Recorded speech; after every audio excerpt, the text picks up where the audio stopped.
Hello friends, welcome to our channel. Friends, வீட்ல உருளைக்கிழங்கு இருக்குதுங்களா? உடனே எடுத்துக்கோங்க. இந்த மாதிரி ஒரு முறை உங்க வீட்லயும் வந்துட்டு உருளைக்கிழங்கு வறுவலை செஞ்சு பாருங்க. உங்களுக்கு வேற லெவல் டேஸ்டா இருக்குங்க. நம்ம சேனலுக்கு புதுசா இருந்தீங்க மறக்காம சப்ஸ்கிரைப் பண்ணுங்க. அப்படியே பக்கத்துல இருக்கிற பெல் ஐகானை கிளிக் பண்ணிடுங்க. இன்னைக்கு நம்ம உருளைக்கிழங்கு வறுவல் செய்யறதுக்காக வந்துட்டு அடுப்புல ஒரு பேன் வச்சுக்கோங்க. அதுல வந்துட்டு 5 ஸ்பூன் வந்துட்டு எண்ணெய் ஊற்றிக்கோங்க.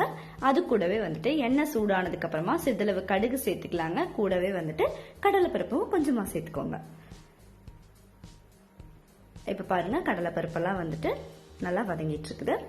அடுத்ததான் இது கூடவே வந்துட்டு சிறிதளவு கருவேப்பிலை தலையும் சேர்த்துக்கலாங்க.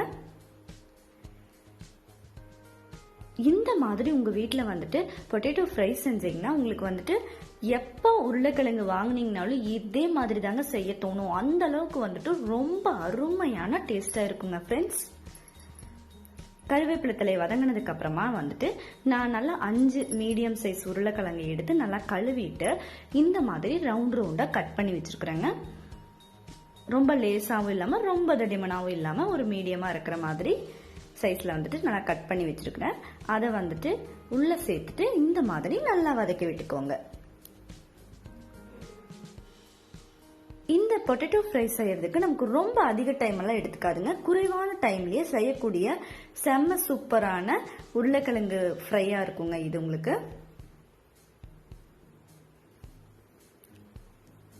இதை அப்படியே வந்துட்டு வதக்கி விட்டுக்கோங்க. இது கூடவே வந்துட்டு 1/2 ஸ்பூன் அளவுக்கு மஞ்சள் தூள் சேர்த்துக்கோங்க. அடுத்ததான் வந்துட்டு இதுலயே வந்து கொஞ்சமா உப்பு சேர்த்துக்கலாங்க. உப்பு மஞ்சள் தூள் சேர்த்ததுக்கு அப்புறமா இதை நல்லா வந்துட்டு கலந்து விட்டுருங்க. நம்ம நார்மலாவே வந்துட்டு உருளைக்கிழங்கு பொரியல் மாதிரி செய்வோம். அந்த உருளைக்கிழங்கு வச்சு இந்த மாதிரி வந்து வறுவல் செய்யுங்க.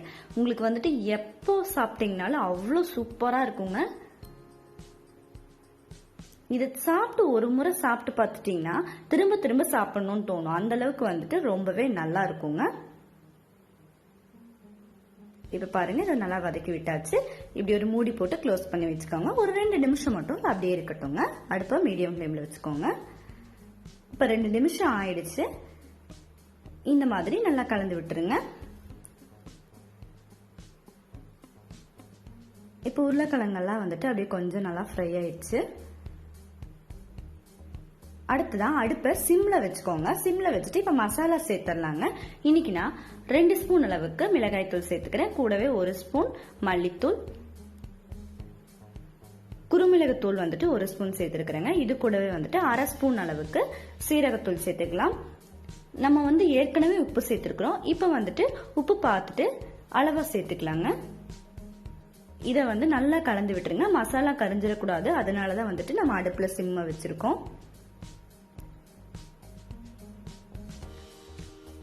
இப்ப பாருங்க இது இந்த மாதிரி நல்லா கலந்து விட்டுருங்க.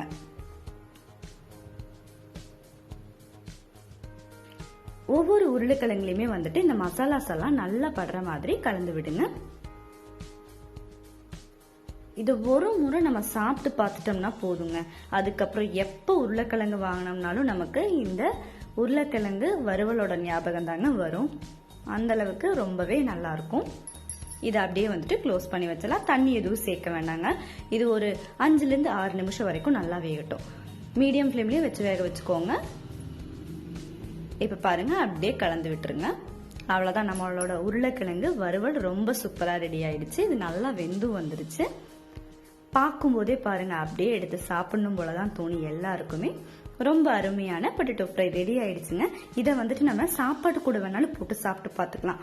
அவ்வளோ அருமையான டேஸ்டா இருக்கும். இல்ல ஃப்ரைட் ரைஸ், கர்ட் ரைஸ் இப்படி எது கூட வச்சு சாப்பிட்டோம்னாலும் நமக்கு கண்டிப்பா இது வேற லெவல் டேஸ்ட் கொடுக்குங்க. உங்க வீட்லயும் வந்துட்டு இந்த உருளைக்கிழங்கு வறுவலை மறக்காம ட்ரை பண்ணி பாருங்க. இந்த வீடியோ பிடிச்சா லைக் பண்ணுங்க, ஷேர் பண்ணுங்க, கமெண்ட் பண்ணுங்க.